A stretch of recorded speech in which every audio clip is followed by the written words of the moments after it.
this topic that we've been on for some time about the church. Amen. As you guys know, we started this new series at the beginning of the year, which was Lest We Forget. Amen. Yeah. And as part of it, first of all, we looked at salvation and what salvation entailed and what God has done for us.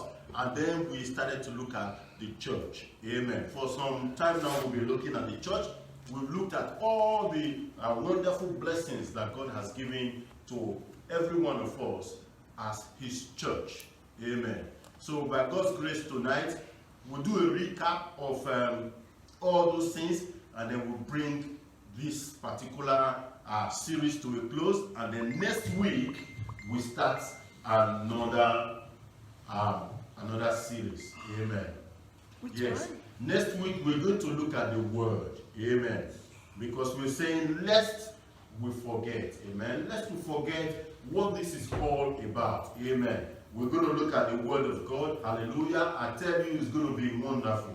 Amen.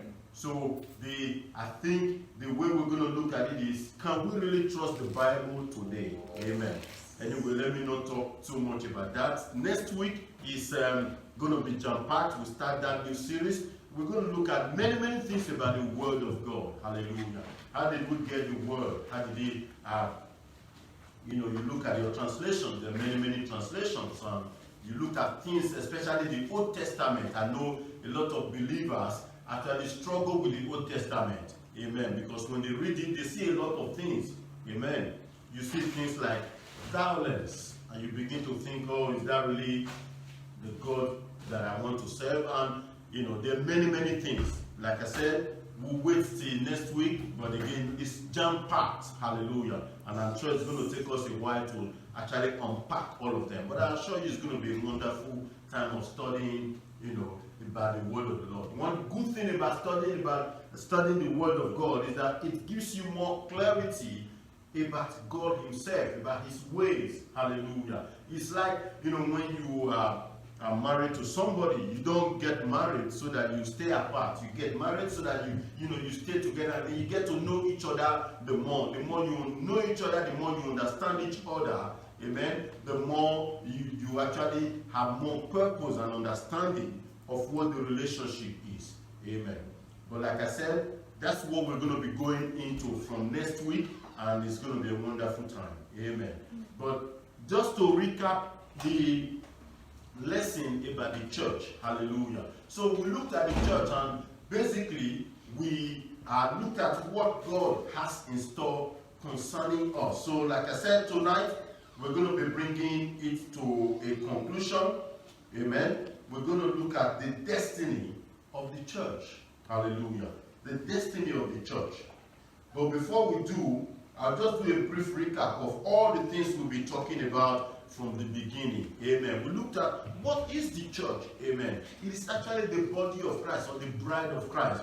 And then we saw, amen, if you look at what Peter said. So in 1 Peter chapter 2 verse 9, okay, we read there. So if you can open to 1 Peter chapter 2 verse 9, it's a very common scripture which you all know.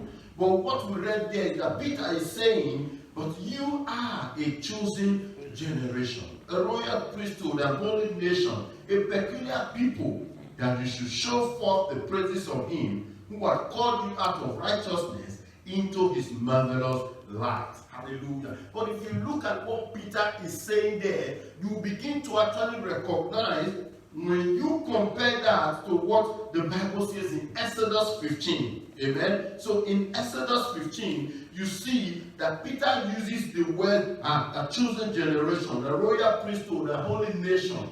Amen. Those are the three key things. Amen. A chosen generation, a royal priesthood, a holy nation. Whereas if you go to Exodus 15, Exodus 19, if you start reading from verse 5 to 6, you will see that there's a lot of similarities. Amen. Between what Exodus says and what Peter is saying. Hallelujah. You see, these are the words that we also use to describe God's people. Hallelujah. It says, now therefore, if you will obey my voice, indeed, and keep my covenant, Then you shall be a peculiar treasure unto me above all people. That's Exodus. Amen. You shall be a particular treasure unto me above all people, for all the earth is mine, and you shall be unto me a kingdom of priests and an holy nation. You see, these are the words which you shall speak to the children of Israel. You see the similarity. Hallelujah. Yeah. Looking at Exodus and looking at Peter. Hallelujah. And then if we also look at Deuteronomy chapter 7 verse 6, it reads, for thou art an holy people unto the Lord thy God. The Lord thy God hath chosen thee to be a special people unto himself above all people that are upon the face of the earth. Hallelujah. You see that in the Old Testament, when we look at what was spoken in Deuteronomy and what was spoken in Exodus, those words were spoken particularly to Israel. Hallelujah. It's because God has an exclusive, if you like, relationship with them. Amen. But what happened is that with the birth of the church, hallelujah, with the death, the burial, and resurrection of Jesus, what then happened is that Jesus opened the way and allowed you and I, amen, to become grafted into that same body of Christ. Hallelujah. Into that same peculiar nation, into that same royal priesthood, into that chosen people. So at the end of the day, okay, that peculiarity was no longer specific for Israel alone. That's why if you read the words of Apostle Paul, he said, we have now become members of the Commonwealth of Israel. What it basically means is that God, in his omnipotence and his mercy, has opened the door. Hallelujah. And like I said, he grafted you and I to become part of his body. Whereas before now we were aliens. Hallelujah. You see? So God gave us the privilege to become part of his family, his special family. That's what the church actually is.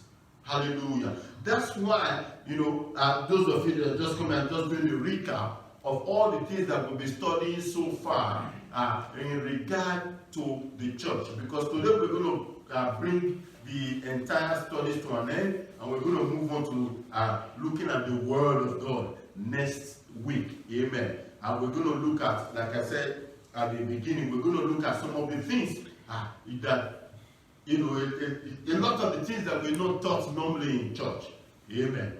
Hallelujah. But we see here, that it now begins to make more sense. If you look at Isaiah 65, Isaiah was prophesying, and he said, these are the people that used to bow down. Let's actually look at it.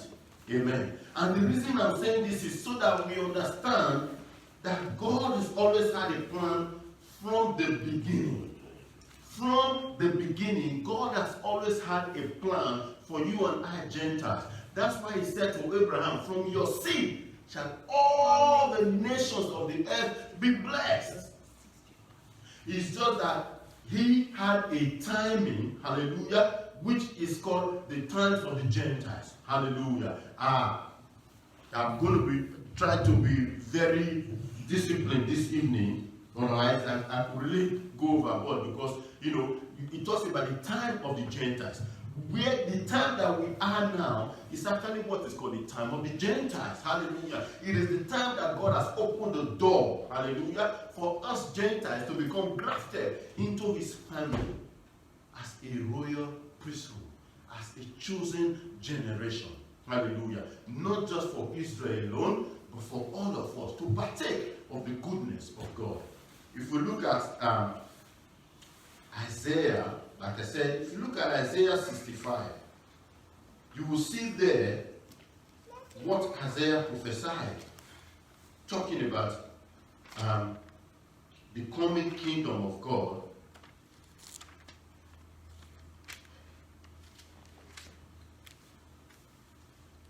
He said, I am sought of them that ask not for me. I am found of them that sought me not. I said, behold me unto a nation that was not called by my name. I have spread out my hands all the day unto a rebellious people, which walketh in a way that was not good after their own thoughts, and people that provoked me to anger continually to my face, that sacrificed in gardens and burned incense upon altars of bricks, which remain among the graves and lodge in the monument, which eat swine's flesh and broth of abominable things in their vessels, which said, Stand by thyself, come not near to me, for I am holier than thou. These are a smoke in my nose, a fire that burneth all the day. Hallelujah. You see, Isaiah was given the privilege to be able to prophesy, about the coming of the church. Hallelujah. These are the people that eat swine flesh, but God has then accepted us as part of his kingdom. Hallelujah. And if you remember, we looked at the church and to say, if we look at the church, what is actually the definition of the church? If you look at the Greek word, it's the Greek word ecclesia, which means the called out. Hallelujah. So we are a people, that's why I wrote here, out of many, one.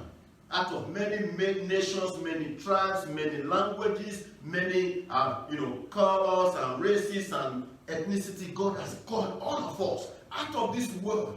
Hallelujah. To be one with him. Hallelujah. And we are therefore called the body of Christ. It's a wonderful thing. Hallelujah. If you look at most of the Old Testament, if you look at Daniel, for example, Daniel had a lot of prophecy about the things that are to come. But you see, Daniel, God didn't give him the interpretation. God didn't allow him to actually see the church age. Amen. It's like, you're standing on a mountain and you can see the two peaks of the two mountains, but the valley, you cannot see what's in there. Hallelujah. That's why Apostle Paul, God gave him the privilege to be able to understand his plan. Amen. That's why if you read the writings of Paul, he says these are the things that were hidden. Amen. That's why it's called a mystery. Hallelujah.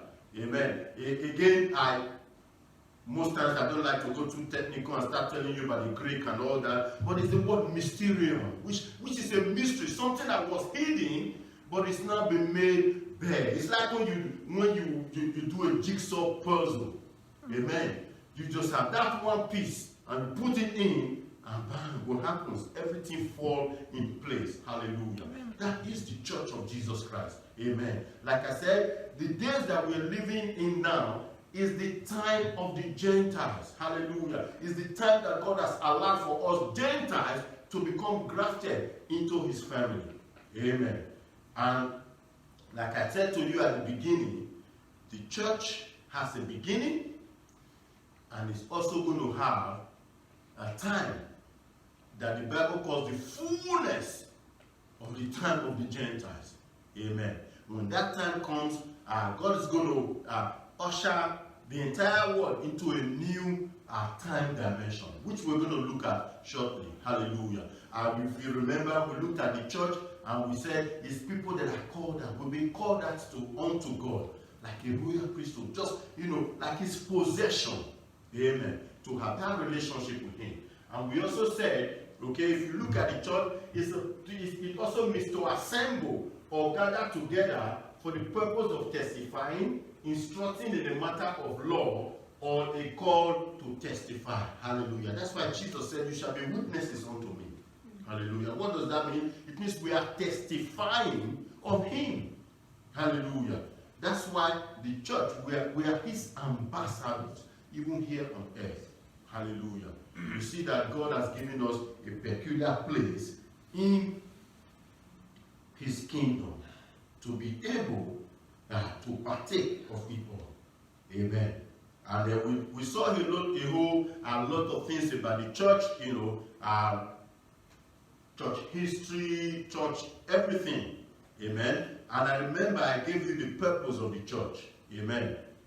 I don't know if anybody remember. We talked about the purpose of the church. Number one, to glorify God. Amen. To edify and build up each other. Amen. We talked about that. Amen. The other reason is to evangelize the word.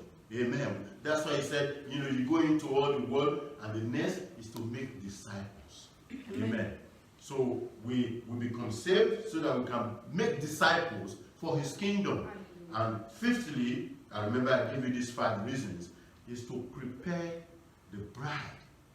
To prepare the bride for the coming of the bridegroom. Hallelujah. Hallelujah. So that's why this is called lest we forget. Because if we're not careful, you see, what happens is that we begin to bring in a whole lot of things that are that I always call extracurricular. Amen. A whole lot of things. At the end of the day, you'll be so surprised that you haven't really faced what you were asked to do. You've just brought all these extracurricular activities upon yourself. But you know what you score for extracurricular activities? It's 0. It doesn't count. It doesn't count. Hallelujah. It really doesn't count.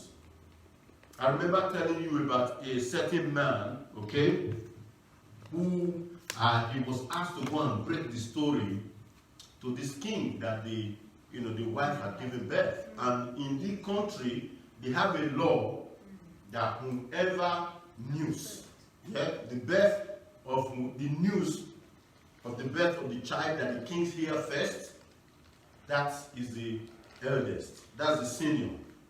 And 2 of the king's wives were pregnant and they were away in their villages. And one of them gave birth, a baby boy. They sent this man to go to the king. Quick, go and tell the king the news. The man got there, the king was having a feast. The king said, "Oh, you are very much welcome. Join me, let's eat." And the man started eating and feasting and drinking. And then the second man, there's another wife and they had a child and all that, and then they sent him to go and deliver the news to the king. The second man got there. The king said, "Oh, wow, you're welcome. We're having a feast. Sit down, drink, and eat, and let us celebrate." The man said, "No, king, I have a message. It's very urgent. I have to deliver the message first." "What is the message?" "Your wife from so-so place and whatever has delivered and given birth to a bouncing baby boy." And the king was very happy. Just then, the other man that has been there since, he raised up his hand and said, "Hey, I have the same news as well." they sent me. "I've got the same news. Your wife in so place there delivered." And the king said, "That's good. You came here to eat. You sit down and you eat." Yeah. You see, the reason, it might be a fictional story, but what it is to actually illustrate a point. Hallelujah. We're here on purpose. Hallelujah. God has called each and every one of us, hallelujah, and grafted us into his kingdom for a purpose. Amen. The truth is this, amen. No matter how prayerful you are, no matter how scholarly you are, you're very brilliant and everything, the way God has designed us and the way God has designed his body is that we meet together. Amen. Hallelujah. That's why even the Bible says, "Do not forsake the meeting, the assembling of the saints." Because iron sharpeneth iron. Hallelujah. No matter how brilliant you are, amen. When somebody who is not as good or as brilliant as you, the Holy Ghost comes on the person and the person is sharing, believe me, the Holy Ghost will speak to you 1 or 2 words. Amen. My friend told me this story a long time ago. He said, this woman went out on evangelism, and the woman is a stark illiterate. She's uneducated. She had a tract in her hand, and she was going from door to door, and she knocked on this door, and the professor came out, and the woman was stunned. What? A stark illiterate like me, what do I have to tell a professor? She froze. Then she mustered some courage and handed the professor the tract and said, "Repent or perish." And then she went away. That was all she could say. She went away. But what happened was that the Holy Ghost took those words, "repent or perish," and then the professor couldn't sleep at night. When he's sleeping, all he's hearing in his mind is "repent or perish, repent or perish, repent or perish." That's how the professor became, born again and came to know Christ. Hallelujah. Amen. So the point is, You know, especially these days, a lot of people make me laugh. Yeah? And they say, I'm a pastor, my church, we don't have a physical building, we don't meet, we meet 100% online. 100% online. They always make me laugh. Yeah, that's what I call the height of self-deception. Deceive yourself to that extent, and we just meet online. Yeah? Amen. Anyway, let me not go, because I've got a lot to cover this evening. You see, the truth is, at the end of the day, the way God designed us, yeah, we are people we are relational. We are to touch and feel and hug each other. Amen. Just seeing each other through or the computer screen or TV is not enough. That's not how God designed His church. Amen. And He cannot replace coming together, amen, to worship God. You know, Jesus said to the disciples, tarry ye in Jerusalem, and then the Holy Ghost will come upon you. You see, the disciples, if you read the Bible, it said they were all together in one room and in one accord. Yeah? That's not Honda. Yep. Just one accord. Yeah? It's not Ford either. Okay? Or Toyota. Yeah. But in one accord, they were all in one mind, in the same location, all of them crying to God and fasting and praying. Then the Holy Ghost came upon them. Amen. Jesus didn't say, hey, you can be in Jerusalem, you can be in Samaria, you be in Judea, you be in Galilee, you be in Nazareth. The Holy Ghost is omnipresent anyway. He will come on all of you at the same time. God could have done that, but no. Because there's a principle behind it. All of you have to come together in one place. 120 in one room. Amen. And that's how the church came into existence. The church was given birth to in Pentecost. Hallelujah. And therefore, people of God, is very important. Very important. I will not forsake the assembly of the brethren. Amen. We also learned, amen, I'm just doing some recap before we go into the main thing for today.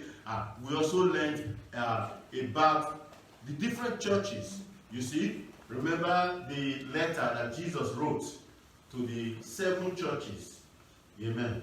The 7 churches in Revelation 3. Hallelujah. You see, one of them was an indifferent church. They didn't really care. What does it mean to be indifferent? It means neither here nor there. You know, sometimes you say yes when it's convenient. You say yes. If it's not convenient, no. Yeah? I just serve God depending on how I feel. Hallelujah. And what did Jesus say? Because you are neither hot nor cold, I will spew you out of my mouth. Hallelujah. Then we have the church that believed that he had everything. You know, we're rich, we've got money, we've got everything, but Jesus said, you are poor, you are wretched, you are naked. Hallelujah. Amen.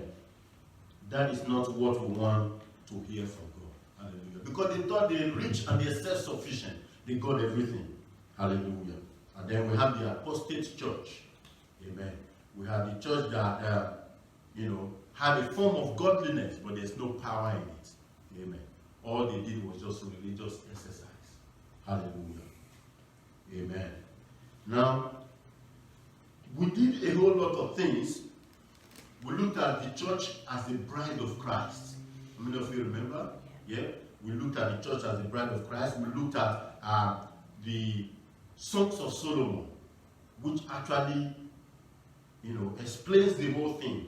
Yeah, when you look at Songs of Solomon and you read it, ordinarily, you just think, oh, this is just, you know, a man, you know, just fantasizing and all that. But if you read it closely, you see that it is an expression of the love that Jesus has for his bride. Hallelujah. And then we also looked at the church as the temple of the Holy Ghost. Amen. As the temple of God, because you and I, we are the temple. Amen. We are his temple. Amen. And he wants to dwell in us. We spent a lot of time, we spent about 2 weeks looking at the different components, amen, of the temple and how that relates to us. But the most important thing is that God wants to dwell within your entirety. Not just your body alone, but your soul your spirit. Hallelujah. He wants to permeate all of them. Hallelujah. But if we will surrender, you see, the problem is that most times we're holding on to many things. That's number one. We hold on to a lot of things because we're not willing to surrender them unto Him. But secondly, we also create God in our own image. And when you create God in your own image, what happens is that then you interpret and you look at God based on what you think God is, not who God really is. Amen. Hallelujah. God in our own image. And you'll just be surprised at the end of the day, you're actually worshiping a God that you set up for yourself. Yeah. Not Jehovah Almighty, not Yahweh. Amen. Because you set up a set of criteria and say, this is who God is. Amen. And I believe as we walk with Him on a daily basis, what happens is that God opens our eyes and He shows us a different dimension. Amen. He shows us a new door, amen, a new way of who He really is. Amen. And if we will allow Him, amen, instead of holding on to traditions, instead of holding on to myth, there are a lot of believers, all they actually believe is just a myth. Amen. It's not biblical. There's no biblical undertone behind it. They just believe in a myth. Amen. Or they create this sort of thing about who God really is, whereas God might not actually be that person. You remember Peter, when he was at the rooftop of the house in Joppa, he had a trance. And in the trance, God spoke to him and said, Peter, wake up, kill and eat. And the man said, come on, you know me. I'm a Jew, a proper Jew. I've never eaten anything unclean. Never. You see, that was a God unto him. But what he didn't realize is that there's been a changing of the guard. This is a new dispensation. Hallelujah. God has just ushered in a new dispensation on the day of Pentecost. All those Jewish tradition and Judaism and everything, that God closed the curtain and opened a brand new curtain. Hallelujah. To allow Gentiles to come into His kingdom. But the man was still stuck in the past. Amen. Thank God, eventually, after 3 times, and then the angel said to him, there are people coming to look for you. And the Holy Ghost said to him, people are coming to look for you. Go with them. And as soon as he got to Cornelius, he was still preaching. The man got the Holy Ghost. He was filled with the Holy Ghost. And I don't know about you, but if you look at it carefully, that marked a revolution that actually affects you and I today. Because the people couldn't bear it. They said, how come? These are the things that we thought was exclusive to us. Yeah. Amen. You remember they had a council in Jerusalem. Amen. And they all gathered together and said, what do we do? This thing that we thought was exclusively ours, look, the Gentiles, they got it as well. And thank God for James. He said, look, we thought this thing was for us, but now, obviously, God has a different plan. All we say is that you abstain from meat that's sacrificed to idols, abstain from fornication and all the works of the flesh. Welcome to the body of Christ. Amen. Hallelujah. So we have to be careful that we don't create God in our own image. Amen. Now, we're going to bring this whole topic to a close this evening. And I said to myself, what better way to do that than to look at the destiny of the church. Amen. Like I told you at the beginning, you see, this is the time, amen, of the Gentiles. And as we know,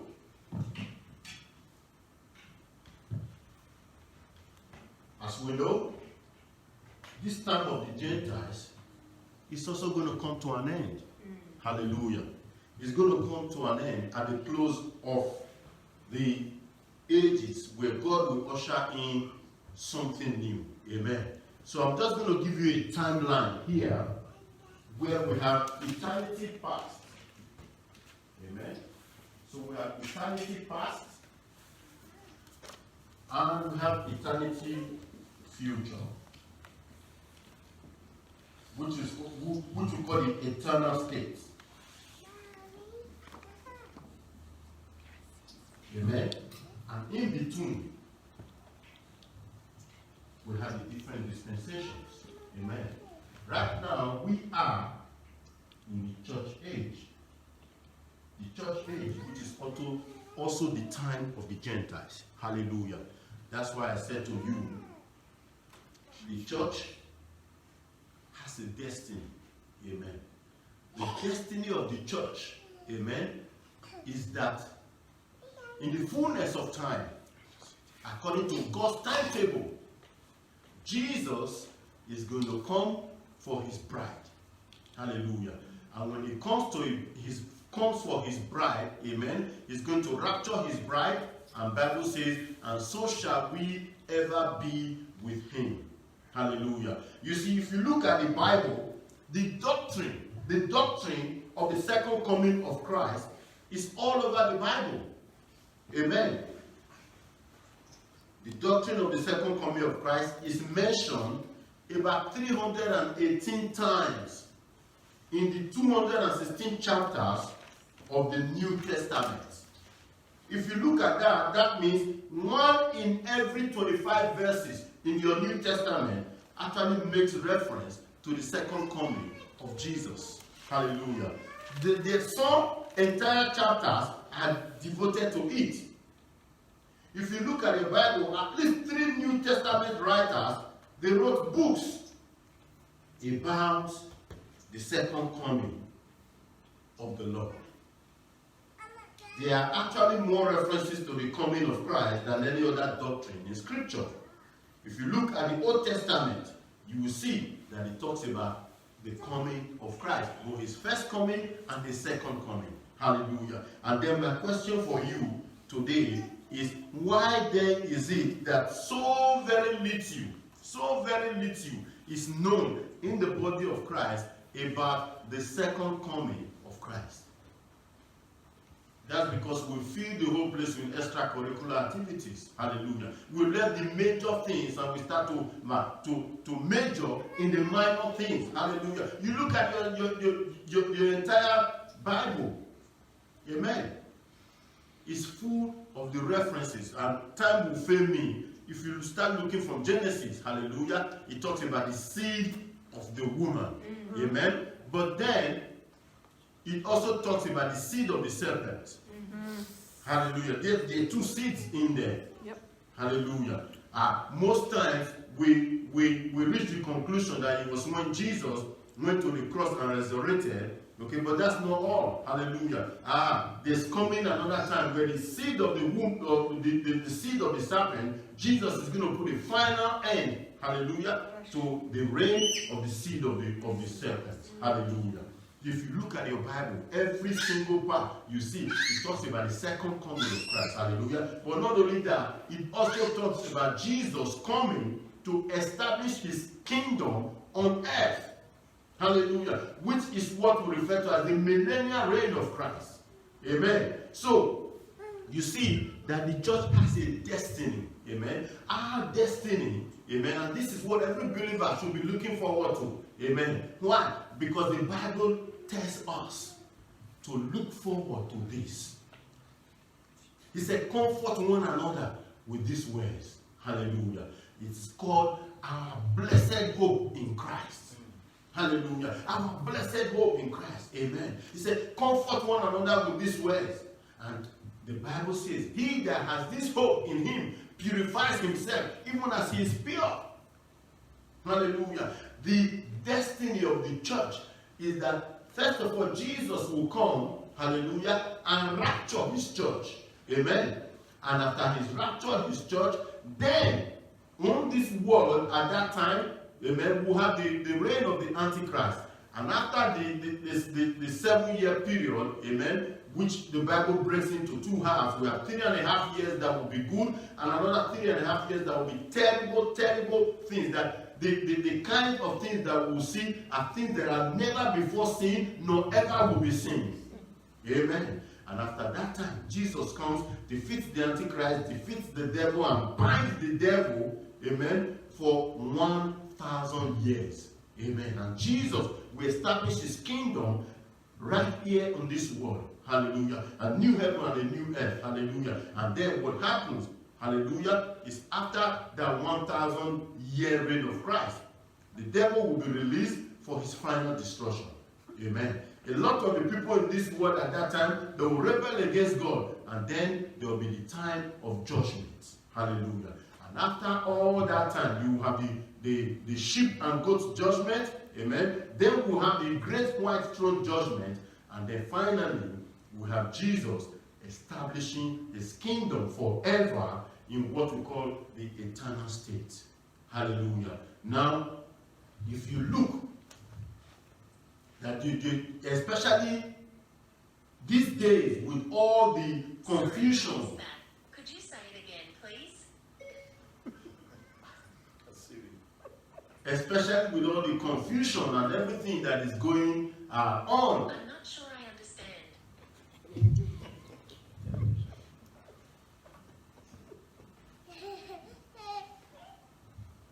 Okay, especially with all the confusion that is going on at this time now, you see that there's a lot of misunderstanding and a whole lot of other things. Hallelujah. Now, when we look at the rapture, okay, it is the eternal destiny of the believers. Amen. That is our blessed hope. That is what we're looking forward to. Nothing else. Hallelujah. It's like a bride looking forward to the coming of the bridegroom. And the bridegroom himself, in anticipation, is looking forward to the reunion of the bride that he's actually paid for with his blood.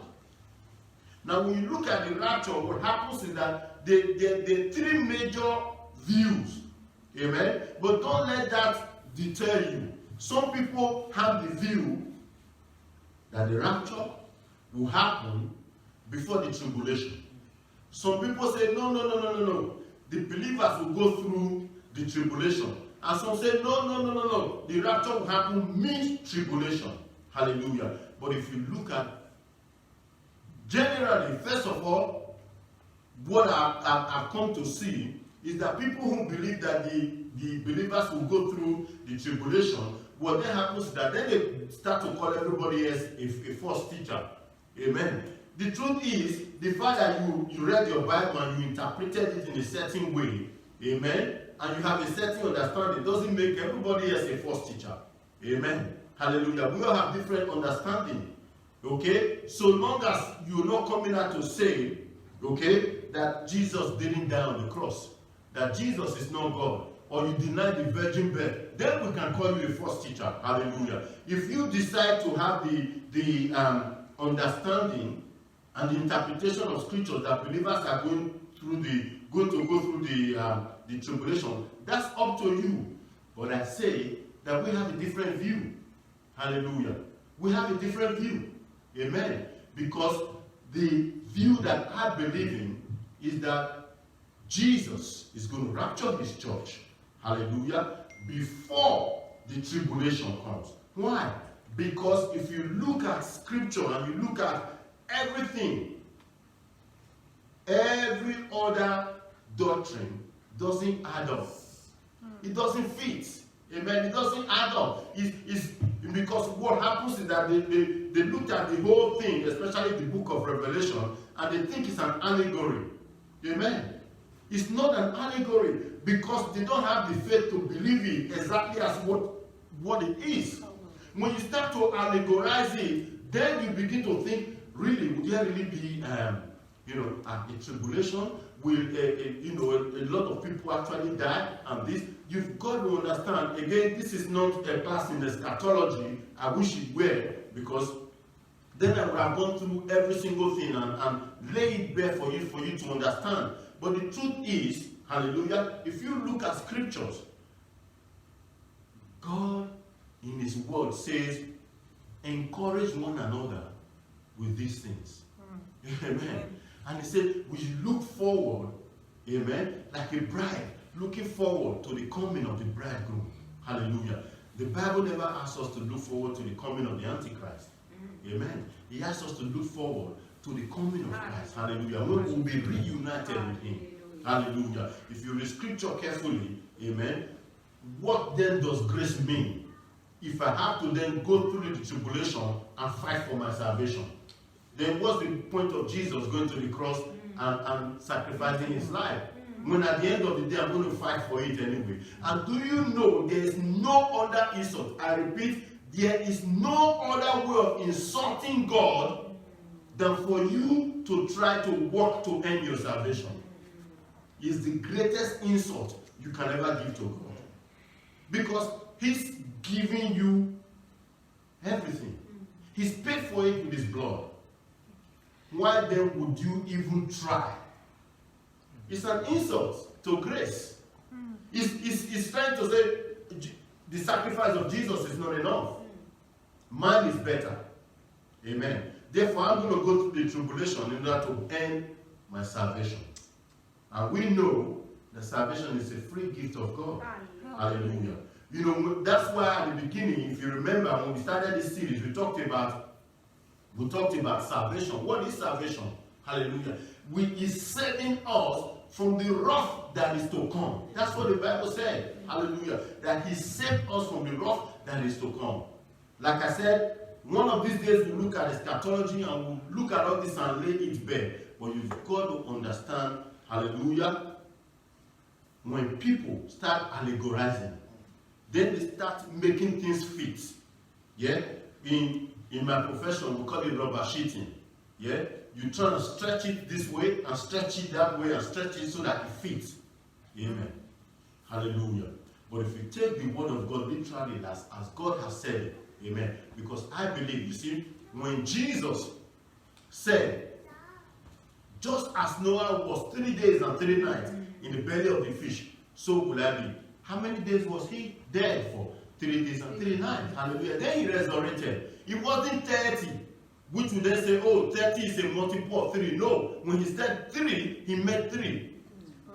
When Joseph had a dream, there were 7 years of plenty and another 7 years of famine. In reality, what was it? Exactly the same. You see? When the children of Israel sinned against God and God said, I'm going to send you to exile for 70 years.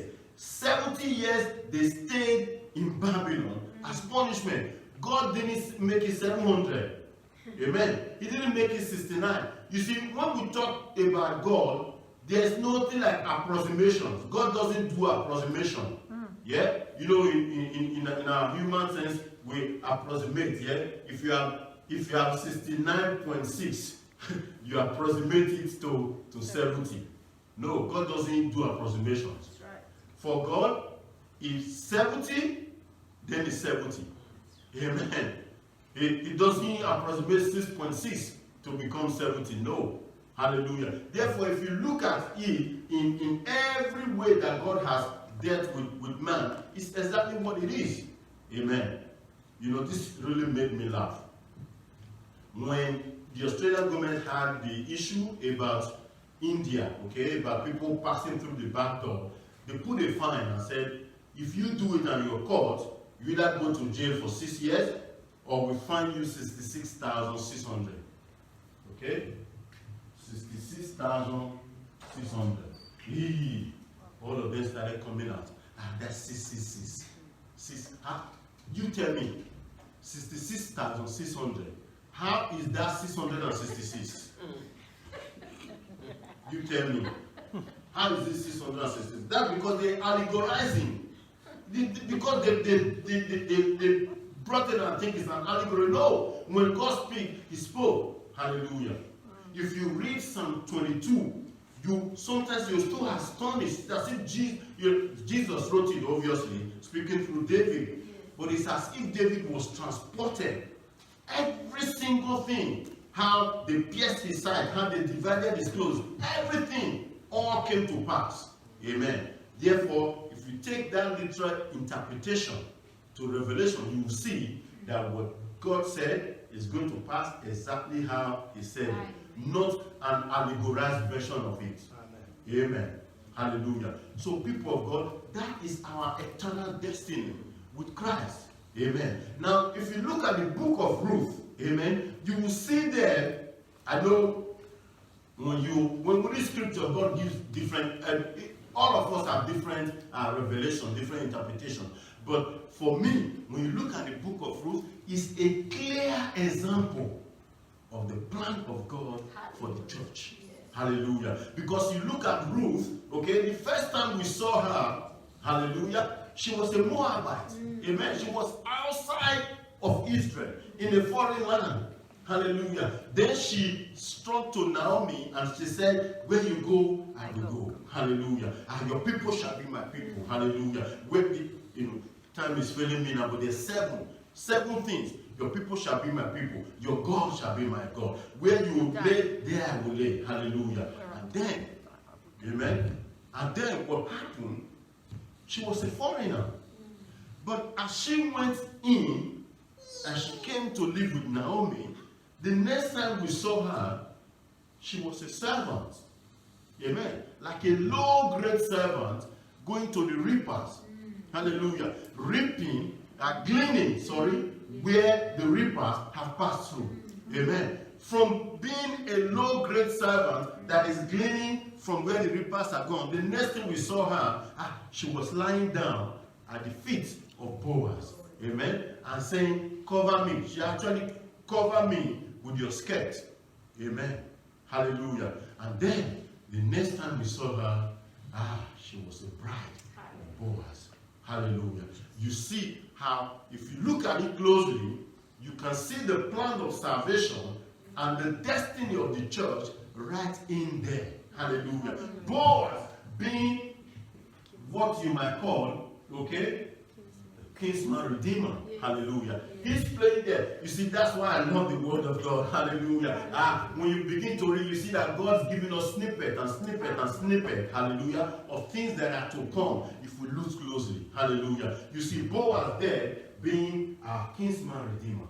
Hallelujah. Amen. If you look at Naomi, hey, you look closely, you see that Naomi was like Israel. Hallelujah. Because they are the ones that gave us the Messiah. Hallelujah. And then you will see Ruth being the Gentile bride. The Gentile bride. Who is the Gentile bride of Jesus? The church. Hallelujah. The Gentile bride. Amen. And then there's something else I discovered. When Boaz, amen, if you look at Ruth chapter 2, because of time, I'm sure you all are used to this story. If you look at Ruth chapter 2, Bible says Boaz came to his farm, his vineyard, or whatever, and it was harvest time in Bethlehem, and he greeted all of them. And after he greeted them, okay, there was a certain servant, amen. And this servant, we didn't get the name of the servant, amen. But if you look closely, the Bible says he was the person, the servant that was in charge of the reapers. Hallelujah. He was the servant in charge of the reapers. Hallelujah. Unnamed. In my interpretation, that is the guy. There's a role playing here. He's playing the role of the Holy Ghost. Hallelujah. Why? Because he was the one that introduced Ruth to Boaz. Because Boaz didn't know Ruth. Amen. It was this servant that said, who is that damsel? And he said, you want to know? That is Ruth. She's the Moabite. She came with Naomi. She's very hardworking. She's this, she's that, she's this. You see, at the end of the day, you put it all together. What happened? Where did Ruth finally end up? As the bride of Boaz. Hallelujah. So if you look at it closely, you actually see there the destiny of the church. Hallelujah. Because God has set us aside as his bride. As his bride. And what he wants to do is to be reunited with us. Hallelujah. That's why he told the disciples in John 14. He said, behold, in my Father's house, there are many mansions. In some translations, they say there are many rooms. But I go to prepare a place. Hallelujah. So that I will come back. Amen. I will come back for you. So that where I am, you might be also. Hallelujah. If you read the writings of Apostle Paul, he said, encourage one another with these words. Hallelujah. Look up always. Hallelujah. For the coming of the King. Hallelujah. And so, the church started in Pentecost. Amen. Our destiny. Hallelujah. The destiny of the church is to be finally reunited with Jesus. But you know what? It doesn't end there. You know what the Bible says? It says, we shall reign with him. Hallelujah. We shall reign with him. When he establishes his millennial kingdom on this earth, what will happen? We shall reign with him. Hallelujah. We shall reign with him. We shall have different levels of authority as we reign with him, as he rules in righteousness, in peace, and in justice. Hallelujah. And we shall reign with him with an iron rod. Amen. So that there will be righteousness in this world. Amen. And after that, like I said to you, there will be the great white throne judgment after the devil is finally defeated, and so shall we forever be with him. Hallelujah. And the Bible says, comfort one another with these words.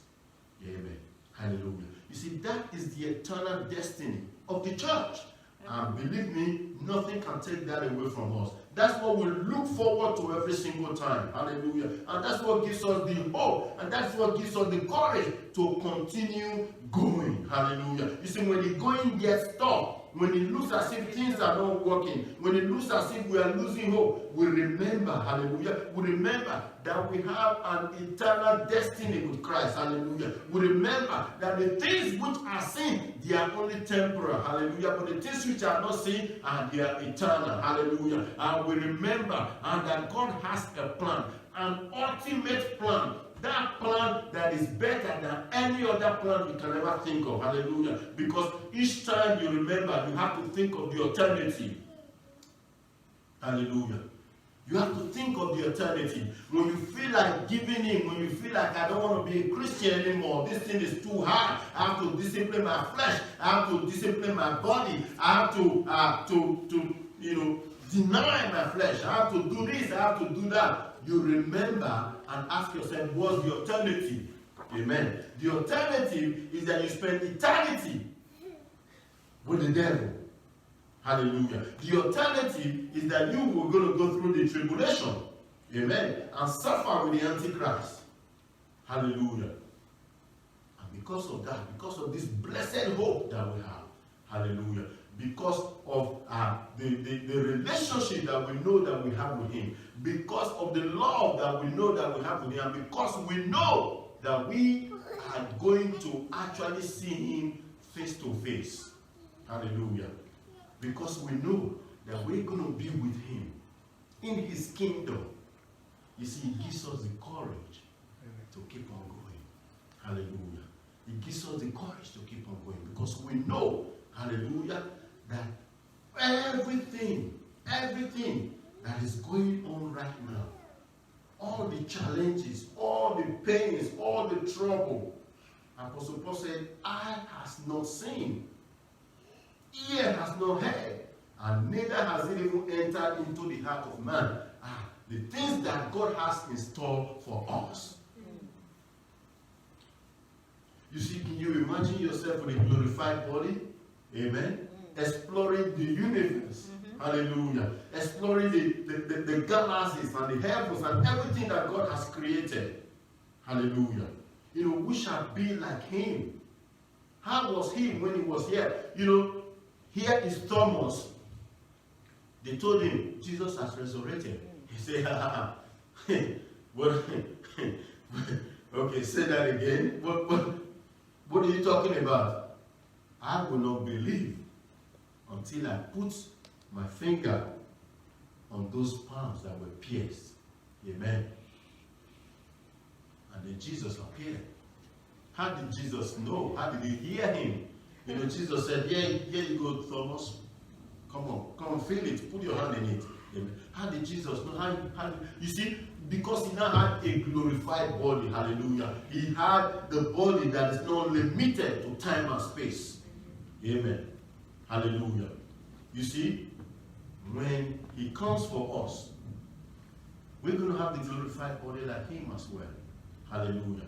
Because the Bible tells us that when the trump of God shall sound, Amen. Those of us which are alive shall be caught up. Hallelujah. And then the dead in Christ shall rise first. They rise and have a glorified body. And those of us who are alive will be caught up with him. Hallelujah. Amen. Don't you just wonder what it will be like, amen, to live on that city. Bible said about Abraham that he looked for that city that had a foundation, whose builder and maker was God. Amen. I don't know about you, but every time I visualize it and I think about it every time, how it will be like to be you see, we're no longer thinking of, let me get into his presence. No, we will always be in his presence. Hallelujah. Amen. Hallelujah. Or have you ever thought about a world, where there are no wars, no rumors of war? Amen. If you look at your Bible, it says men will not need to learn warfare anymore. Amen. You see, every time I look at the armies of the world, look at China, 250 million people in the army. Every time, because they banned the use of nuclear weapons, you cannot really go and, just throw nuclear weapon anywhere you like. America came out to try to circumvent that law. They created a bomb. The bomb is called MOA, mother of all bombs. Mother of all bombs. Heavy artillery, heavy. And they released it in Afghanistan. Because the Afghans were giving them trouble. The terrain, and they released it. And then the Russians came out and said, hey, you think you got power? We have our own. It's called Father of all bombs. Father of all bombs. So America, you've got mother of all bombs. Russia, we create our own father of all bombs. You see, humanity, God will not allow it. Amen. But humanity is just a little breath away from self-destruction. Hallelujah. But don't you love a world? God will not allow it. Amen. But don't you love a world where we don't have to learn military tactics anymore? If you look at now, there's a race. Amen. You know what the race is? It's not to end poverty. It's not to end. It's not for education. It's not for any good thing. It's not to provide water or anything to make sure that the earth is good. You know what the race is? It's what they call the arms race. Hallelujah. China and America, amen, are in competition. Who's going to have the largest military budget? And America is saying, hey, this China, we need to curb their influence. They're becoming too big. Look at their military budget. And we have to up our own. Amen. We have to up our own. Yeah? Biden came out, was it about 2 or 3 weeks ago? They're having a special budget. Yeah? I can't remember how much it is now, but it's a staggering amount. They're going to spend all this money just to be able to quell the influence of China. Because they're afraid China is becoming too big. Yeah? They're launching, they're going to Mars now. Yeah? And, warfare and everything. Today, you don't even need boots on the ground. All you just need is highly specialized military drones. Amen. They take you out before you even know it. Hallelujah. But don't you look forward to a world where there will be none of those? Hallelujah. Where there will be peace, righteousness, and justice. Hallelujah. You see, this coronavirus of a thing has brought out the true nature of humanity. Mm-hmm. You look at some countries, they have about 5-to-1 ratio of vaccines. You look at Canada, you look at Australia, you look at New Zealand, the ratio of the population to the ratio of the stockpile of vaccines that they have is probably about 5-to-1. Some countries, they have 0. They've got none. And then you look at the same world, amen, where there's so vast inequality. America, they stockpile vaccines, and now they don't know what to do with it. And now they're thinking we're just going to donate it to the poorer countries. Don't you look forward to a world where, things like that does not exist? Where there's peace, there's righteousness, there's justice. Amen. Hallelujah. Don't you look forward to a world where there's no disease? Amen. There's no disease. Amen. Because if you look at Jesus, I know I'm a little bit over time, but I'm going to round up quickly. You look at Jesus, look through the Bible, study it for yourself. Nothing ever died in the presence of Jesus. Look through your Bible. No one ever died in the presence of Jesus. The 2 thieves, he died before them. Nobody ever died in the presence of Jesus. Hallelujah. Then you look at such a world where Jesus is King. Hallelujah. Amen. You look at a world where Jesus is King. This may sound far-fetched, but if you look at your scriptures, like I just read to you, amen, over 318 different verses in your New Testament, they all speak of the second coming of Jesus. Hallelujah. Where he's going to establish his millennial reign. Hallelujah. And reign as king. Every Christmas, every Christmas, they all sing it together in their Christmas carol. And he shall reign forever and ever. King of kings, hallelujah, hallelujah. Lord of lords, hallelujah. And he shall reign forever and ever. Do they even believe what they're saying? Because that is the truth. He's going to reign forever and ever. If you look at the message that Angel Gabriel gave to Mary, he said of his kingdom, there shall be no end. Amen. Hallelujah. These are not just allegories. Amen. It's not allegory. It's something that is going to happen. Amen. When God says it's time. Amen. So at the end of the day, you really need to make up your choice what you want to believe. To see it as just an allegory, or to see it as this is what God has said. And God is ever true to his word. Hallelujah. For us to call it an allegory is to actually call God a liar. That's what it is. Because if God sent a messenger, amen, to come to Mary and say, this child that you're going to give birth to, is going to reign in the throne of his father David, and of his kingdom there shall be no end. And then we come out now and say, oh, you know what, really, I think Jesus is reigning in our hearts. He's reigning in our hearts now. That's what he was talking about. That means we're calling God a liar. We don't have the faith that he's able to do what he said he would do. Amen. You see, again, this is a lot of controversy in the church. And like I said, when the time comes when we're going to look at eschatology, we'll look at this in depth and look at every single argument and every single thing, and we'll lay it bare. But people of God, in closing this particular series, amen, the church of God has a destiny. Amen. Hallelujah. And our destiny is to be with him. Hallelujah. You know, every time you want to say to yourself, Maranatha, come quickly, Lord Jesus. Hallelujah. Because he's promised, and that's what he's going to do. Amen.